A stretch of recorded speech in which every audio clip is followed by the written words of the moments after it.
For me personally, it's about results. I've been to now 2 or 3 places where I've seen what this process can deliver.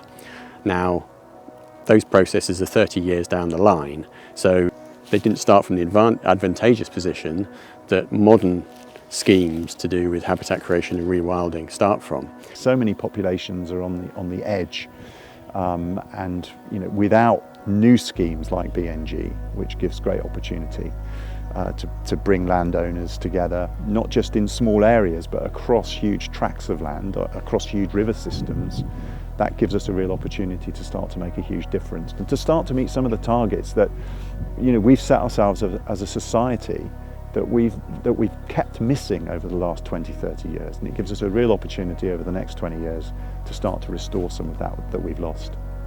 You let this go for 20-30 years, they'll be back, and to know that it's almost that simple for certain species is extremely exciting, and the reward, obviously, at the end of it is you get to sit in a piece of land that you may have had a hand in helping come into being, listening to nightingales and going, well, they wouldn't be here if it wasn't for these processes and this marrying up of landowners and developers and funding. I think it's an important mechanism for landowners to focus on preserving the environment, but for a financial gain. Once that secondary legislation comes in, it's going to be bang, and then everyone's going to suddenly be looking for land, looking for net gain solutions. And one of the key bits of advice we've been saying to people that come to us is getting ahead of the rush. One of our key objectives is we have a transparent business model, and we share the profits amongst all the stakeholders. So the fact that this new regulation gives a value to biodiversity, which is a significant value, allows all stakeholders to make a profit from promoting the environment. BNG is a long-term new initiative for this country. We've got to stick with it. From a policy point of view, we've got to stick with it. That's going to be a really important tool to finance not just the work here at Biofarm, but beyond the boundaries here and on many other landscapes. The credits are based on area and quality of habitat. So, for example, this field here would score pretty low in biodiversity terms because it's intensively farmed. So you would measure the value of the habitat, the condition that the habitat's in, so its base value, its distinctiveness, and the condition that it's in, and then multiply that by the area, and that would give you a value.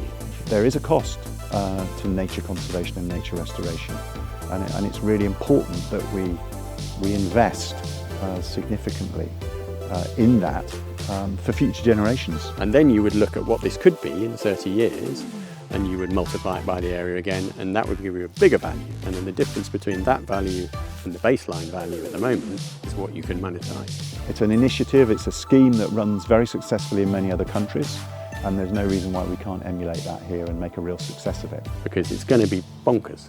And I dread to think what it's going to be like in 6 months' time, where there are developments that are probably stalled because the developer hasn't thought about this and suddenly faced with it as a mandatory requirement and is going, I don't have any credits. Who can help me find some credits? Through Biofarm, we support those people to realise this income stream in a way that suits them and in a way that they can carry on with farming practices but in a more sustainable manner.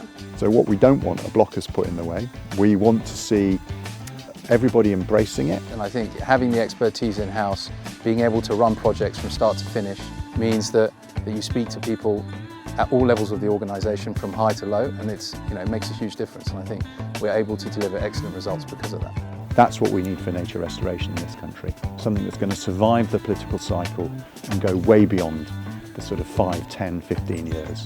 And that's what we need. And it needs to be properly resourced.